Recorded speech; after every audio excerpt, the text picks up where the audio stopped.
The golden table and the showbread. The believer in communion with God. Exodus 25 verses 23 to 30. Leviticus 24 verses 5 to 9. The table and its loaves bring up some very precious thoughts, which must ever cluster around it. It takes us far beyond mere provision for our need, though there is that in it.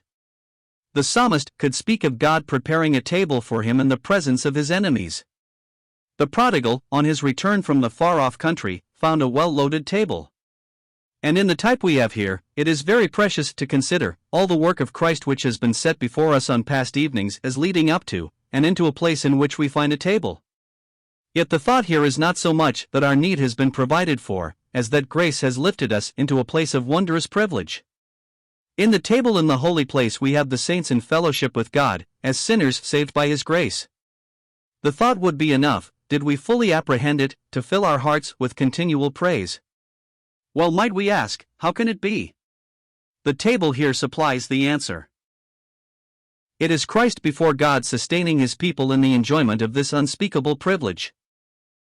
The table was made of acacia wood overlaid with gold. It was 2.5 cubits in length, 1.5 cubits high, and 1 cubit broad. It had a crown of gold round about it. In addition to this, there was a border of an handbreadth round about, which also had a crown. 2 rings of gold were on each side, into which the staves were inserted, to carry it. The acacia wood is the witness to us that He who as man bled on the cross, is now as man in the presence of God, and the gold tells us that He is now glorified. The crown also emphasizes that thought. Again, the handbreadth border has its crown also. We think of the hands once pierced upon the tree, now upon the throne and soon to sway the scepter of earth's sovereignty. We cannot well speak of a table apart from the food which is upon it. So as we speak of the showbread, we will still be dealing with the table. The showbread, Leviticus 24 verses 5 to 9. Speaking of the loaves of showbread, I would first speak of the other places where loaves are mentioned, and this, because there is a very close connection as to the truth taught. So we shall speak of 1 loaf, 2 loaves, and 12 loaves. First, I desire to say that the loaves in their primary application set forth Christ. For 7 days they were before God, emitting a gracious odor of frankincense. Then on a Sabbath day they were removed, fresh loaves were put there, and the priests fed upon those they had removed. These loaves on the table for 7 days tell us of the infinite delight which God had in a past eternity in His Son. But just as He will share with those priests that bread, so will He share with man that one who ever gave his heart such unbounded joy. We may here, and in this connection, read a portion of 1 John 1 verses 1 to 4. That which was from the beginning, which we have heard, which we have seen with our eyes, which we have looked upon and our hands have handled, of the word of life. For the life was manifested, and we have seen it, and bear witness, and shew unto you that eternal life, which was with the Father, and was manifested unto us. That which we have seen and heard declare we unto you, that ye also may have fellowship with us, and truly our fellowship is with the Father, and with His Son Jesus Christ. And these things write we unto you, that your joy may be full. Do we need to say aught about this passage? Here we have Christ in the bosom of the Father in the eternal past. Who can tell the deep joy that the heart of the Father had in that Son? But others must share in that joy, hence all the story of love, the Father giving up His Son, the Son stooping to become a man. As we think of these loaves, they bring before us the way in which Christ met the deep need of our souls. Each loaf told out the sufferings which He must endure ere a sinner could feed upon Him as the bread of life. First, there must be the death of the wheat. So we read in John 12 verse 24, except a corn of wheat fall into the ground and die, it abideth alone. Second, the wheat must be ground between the upper and nether millstones. Isaiah 28 verse 28, bread corn is bruised. How that recalls the bruising of chapter 53:5. Then there is another thing. The loaf must feel the fire, it must go to the oven. Lamb 1:13 says, From above He hath sent fire into my bones, and it prevaileth against them. Oh, that as we look upon any loaf, it may keep before our hearts the cross of Christ.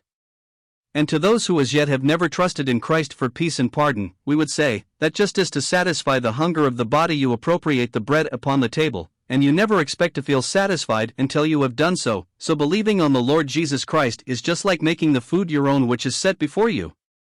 And you cannot feel as a saved one feels until you have done so. He that cometh to me shall never hunger. Cometh is just another way of saying believeth, and, thank God, the very moment the sinner believes, that moment the soul hunger pangs are assuaged. But the sinner who never comes to Christ will carry those hunger pangs with him into a lost eternity, and no opiate of Satan's then will ever dull their terrible sharpness, and no Christ, as given by God to save and satisfy, will ever remove them. Throughout eternity it will be ever hunger, not never hunger. The 12 loaves as a picture of Israel. These loaves as they sat on the golden table spoke of that people whose names were graven upon the breastplate of judgment, and also upon the shoulder pieces of the ephod, X29. Upon the heart, on the shoulders, or as here presented to God upon the table, we have brought before us that people of whom we read in Exodus 19 verse 4, I bear you on eagle's wings, and brought you unto myself. We think here of Israel as God speaks of them in Jeremiah 2 verses 2-3, in their first love, following the cloud, separated to God from the nations. Within the tabernacle, the 12 loaves, all together on the table, had what corresponded to them, outside, in the 12 tribes in their unbroken unity. But dark days befell Israel, sin marred that unity, 10 tribes separate from the other 2 and set up a kingdom on their own account, and one who is not of the line of David is made their king. No longer are they as a whole found gathering together in the place where God had chosen to put his name. Does God tell the priest to take away 10 of the loaves? No. Just as before the rupture of the tribes, the 12 are still placed upon the golden table. But darker days than these come upon them. Only a feeble remnant of the 2 tribes are now found assembling at Jerusalem. Still the 12 loaves are put on the table before God, just as when Israel was a happy united people. Suppose we could have questioned the priest, and he had read the meaning of those loaves. In answer to our query as to why he continued to put the loaves there, since they no longer agreed with the actual state of Israel, he could have said, "'Tis true they do not now speak of a unity that is visible, but they proclaim one yet to exist under the Messiah." Such must have been the reason why Paul could speak as he did to Agrippa in Acts 26 verse 7, our 12 tribes instantly serving God day and night. Agrippa might have said to Paul, "Where are your 12 tribes?" Agrippa could not see them, but Paul was able to look up to a glorified Christ upon the throne of God, and in his exaltation, read the pledge of Israel's preservation, restoration, and future unity. The 12 tribes to be regathered. It seems strange that in spite of the most explicit statements of prophecy, so many Christians, and the religious world generally, refuse to believe that God is going to restore Israel as a nation. And then those promises of future blessing for that people are applied to the church, robbing Israel without enriching us. It is without doubt a stupendous miracle, the finding and restoring to their own land of these 10 tribes sent forth out of their country 26 centuries ago. Only God is able to do this, he is able. For 18 centuries he has preserved the 2 tribes as separate and distinct from the nations among whom they have been wanderers, as the day they were cast out of the land. And that, too, without anything which man considers imperatively necessary to bind a people together as a nation. Nothing but the literal restoration of the 12 tribes to Palestine can satisfy the predictions of the Word of God. In Romans 15 verse 8, we read that Jesus Christ was made a minister of the circumcision for the truth of God to confirm the promises made unto the fathers. To confirm, not to annul the promises. As we see that golden border of an handbreadth with its golden crown binding those loaves together, our thoughts travel on to the time when the hands once nailed to the tree shall hold the scepter and rule as king. Then the words of Ease 37:22 will be fulfilled, and I will make them one nation in the land upon the mountains of Israel, and one king shall be king to them all, and they shall be no more 2 nations, neither shall they be divided into 2 kingdoms any more at all. In making an application of the 12 loaves to the church, which we believe we are justified in doing, I would like to bring in other loaves named in the Word, which we believe will help us. These are found in 1 Cor 10, and in Leviticus 23. We might put it this way: 1 loaf, unity, or the church as one with Christ in life. 2 loaves, testimony, or the church as God's witness here on earth. 12 loaves, government, or the church reigning in association with Christ. The unity of the church. 1 loaf. In 1 Cor 11, the loaf is an emblem of the body of our Lord Jesus, while in chapter 10 it is used to set forth the body of which he is head. Verse 17, for we being many are one bread, loaf, and one body, for we are all partakers of that one bread.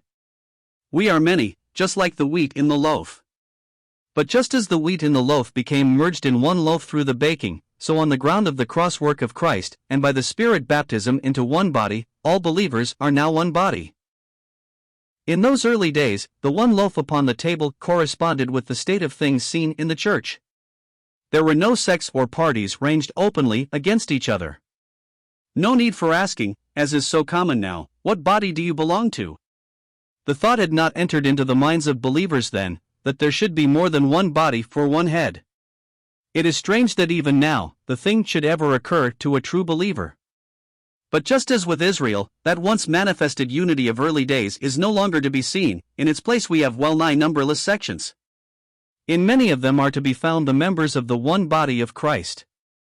So when we are gathered around our blessed Lord, to keep the remembrance feast, till he come, we love to look at the loaf and ponder on its teaching on this line. We may be few in numbers, others who, if they were subject to the Spirit's leading, would be there, are scattered among different sects, but the one loaf still tells it will not be always so. No, thank God, the work of Calvary and Christ's prayer of John 17, are to have their glorious answer in the manifested oneness of the church, and to us that one loaf is the pledge of this. We think upon the change of the emblem from one loaf to little dice-like squares, which in early years we were familiar with, as exceedingly suggestive of the broken-up condition of that which ought to be one. Men, instead of feeling the shame of that broken-up condition, seem to have accepted it as the proper thing. The testimony of the church. 2 loaves. In Leviticus, chapter 23, we get the Feast of Pentecost, when these 2 loaves were offered. There is only one thing in all the works of God to which this feast can be applied, and that is the church. The church's birthday was the day of Pentecost. In verse 17 we read, Ye shall bring out of your habitation 2 wave loaves of 2/10 deals, they shall be of fine flour, they shall be baken with leaven, they are the first fruits unto the Lord. Notice, we have 2 loaves. Here we see what we find in Ephesians 2 verses 14 to 15, and 3:5-6. Jew and Gentile in one body. Never in the past, nor in the millennium, will Gentiles be on an equality with the Jew. No, only in the Church of God is this picture realized. Then we have a most significant bringing together of numbers in the words 2/10 deals. Before, we have pointed out that 2 is the number of testimony, and that 10 is the number of responsibility. Just apply the thoughts here, and I believe we have read the meaning correctly. The church was responsible to be a testimony for Christ, but alas, what a failure it has been, and in the words, baken with leaven, we see the cause of that failure. How soon the flesh made itself manifest. In Acts 5 we get Ananias and Sapphira lying to God, and seeking to maintain the reputation for a wholeheartedness they did not possess. Murmuring in chapter 6, and what a sorrowful picture we get in the Corinthian church. We see in embryo the sects and parties of the present day, with what has ever accompanied such work, a carnal state unfitting the soul for the reception of the mind of God. The governmental completeness of the church. 12 loaves. 12 is the governmental number. It is 3 times 4. 3 giving us the number of God, our triune God, Father, Son, and Holy Spirit. 4, the number of the creature. It is God governing through his people. It matters not whether we think of earth or heaven, we see this to be his order. On earth, it will be through Israel; in the higher sphere, the heavenly Jerusalem, it will be through the heavenly saints in association with Christ. Were it not that the Word of God leaves us in no doubt as to the destiny of the church, it would be most daring presumption on the part of poor sinners to look up to such a future. But for this very future he saved us, through his death on the tree, and to keep us and bring us safely into the enjoyment of all that glory, he is now on the throne. And to us that handbreadth border with its crown of gold, has its ministry of encouragement and joy, which is not less sweet because of its application also to Israel. Thank God, in spite of the failure of the people of God, and the rage of Satan, the Lord Jesus will yet have with him in the glory the church for which he died. It seems to me it was this thought that filled the heart of Paul when he penned those words in 2 Timothy 4 verse 18, "And the Lord shall deliver me from every evil work, and will preserve me unto his heavenly kingdom, to whom be glory forever and ever, Amen." Things around the dear man of God were depressing in the extreme. The enemy was active, many who should have been quick to give the word of cheer had turned away from him. He must have felt he was no longer desirable to them. But in the midst of it all he is able, if I may put it thus, to look up and see Christ sustaining him before the Father in all the acceptableness of his own blessed person and work. So that like the loaves, which emitted a fragrance in the holy place, he gave joy to the heart of God. And not only that, he is being preserved to the heavenly kingdom. His master had trod the path before him, and he is now on the Father's throne, but the time is coming when he will sit on his own throne, and to that time Paul looks on, knowing he is in the hands of a glorified Lord. We have said that 12 is the governmental number. A few uses of it will make this clear.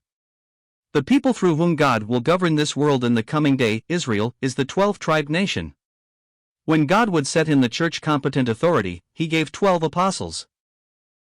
In the brief glimpse we get in Rev 21 and 22 of the heavenly Jerusalem, which is called the bride the Lamb's wife, we get no less than 8 12s.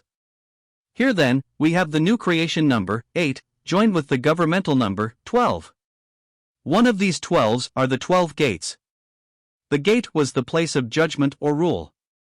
In the book of Ease, chapter 48, we read that the Jerusalem in Palestine, in the millennium, will also have 12 gates. It is to be the lower, or earthly capital, but the Jerusalem of Rev 21 and 22 is the higher, or heavenly capital. In and through the church, Christ will rule and bless creation. In the aspect of the future glory of the church which is presented in the city, the saints of past ages are associated with her, as we learn from Hebrews 11 verse 10, and 12:22-24. But it is especially the church which is before us, the church reigning with Christ.